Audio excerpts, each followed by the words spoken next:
standpoint, it was a great game, you know, especially when we won at the end. But I will tell you that, you know, we've been there before. These 5 have been the starters for the last 3 years. They won 3 straight state championships.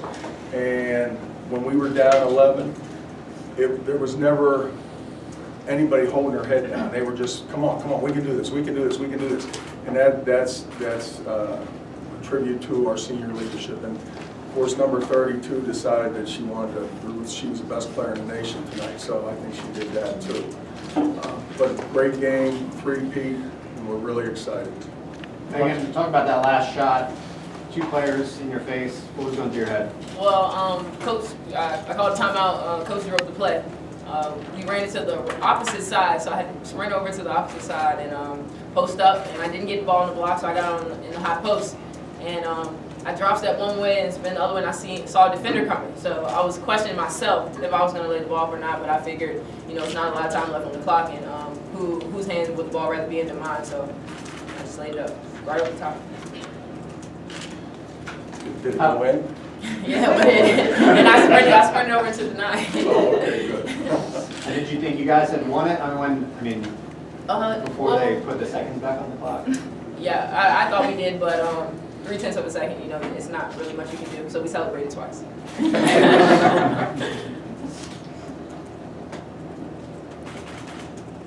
Jaden, you do so well in the first half last year in that championship game.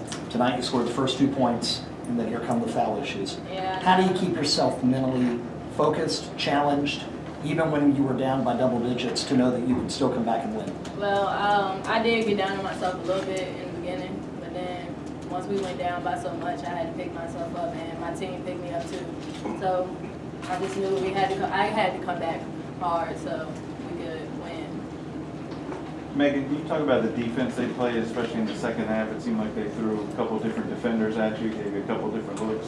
I think we faced a boxing one, man-to-man. I think it was a 1-2-2 zone. Basically just trying to contain us. You know, they know we are a fast-paced team. But we played them before, so we faced it, and we know how to break their defense. So tell the truth now, was anybody nervous? Yeah. I wasn't. I was ready to throw up. I wasn't really that nervous. We've been in this situation before. Like, practice puts us in that situation. Yeah. You know, every day in practice, so. When's the last time y'all were down 11, Larry? Do you know off the top of your head? Never. I don't think, I can't remember a time we've been down 11 the last 3 years. Yeah. What happened in the third quarter? One thing is, I will tell you this, that I just felt like some of the calls didn't work out our way, and then, you know, our shots weren't falling. You know, one thing about this team is that it's a team that can score, so we can make mistakes on defense, and we're able to score. So when our shots aren't falling, and we're missing a few free throws, which we don't miss a lot of free throws, you know, it puts us in the situation that we were in. But then again, when the chips were down and they just slowly climbed back and they made those shots the second time around. So, and that's again, these guys have been here before.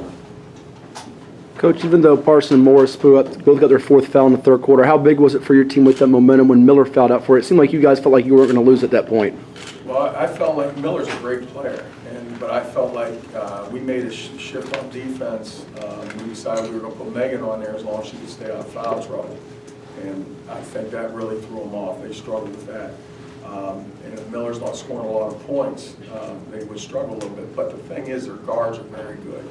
And I think it was 21.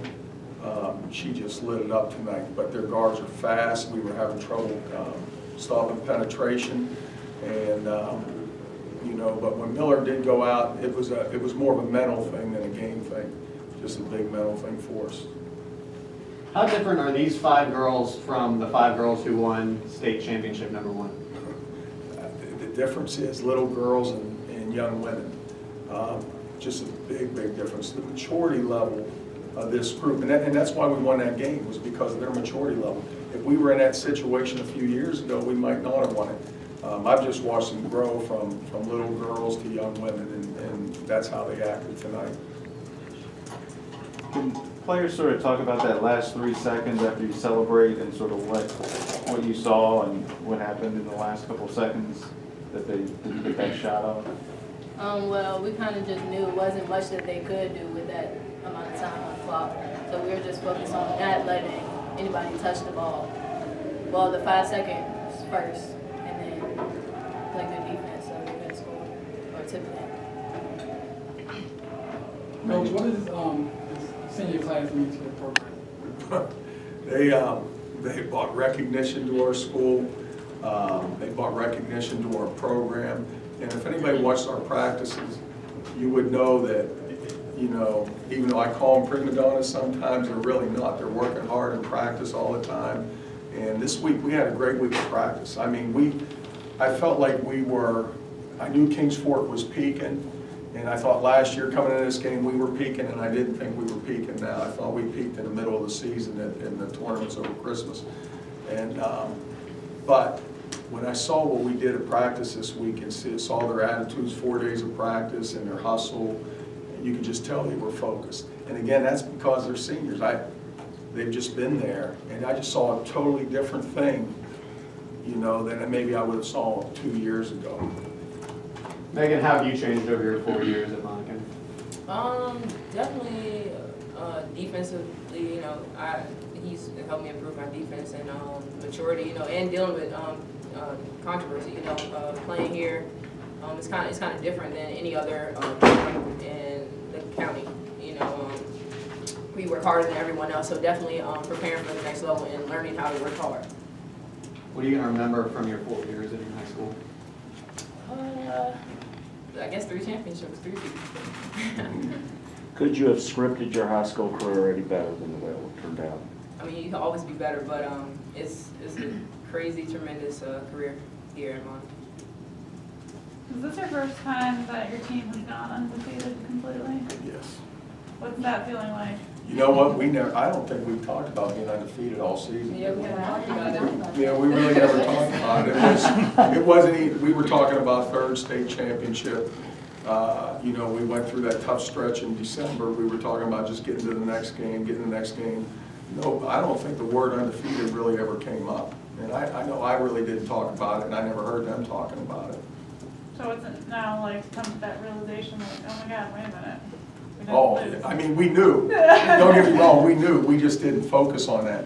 But I do think that, I think that this is, if not the greatest, I think it's one of the greatest girls basketball team in history in the state.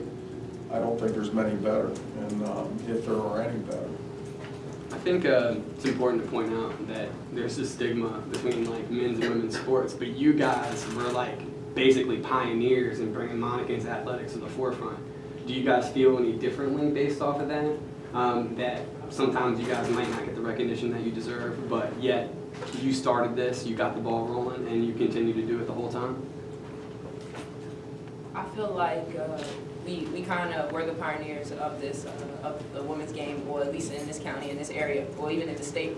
Really, we brought a lot of attention and a lot of fans out to start supporting us. You know, Monacan fans all over. So we're definitely getting women's basketball recognized just by how we play and how we carry ourselves on and off the court.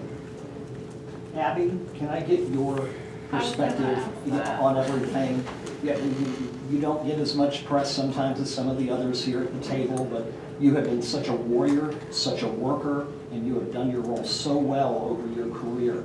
Just give us your thoughts about the entire experience and sitting here at this moment. Well, I'm honored to be playing with them. They are going to be dearly missed next year, and yeah, I'm really honored to play with them. What's it like to be the only starter remaining? It's going to be hard next year, but we're gonna do it.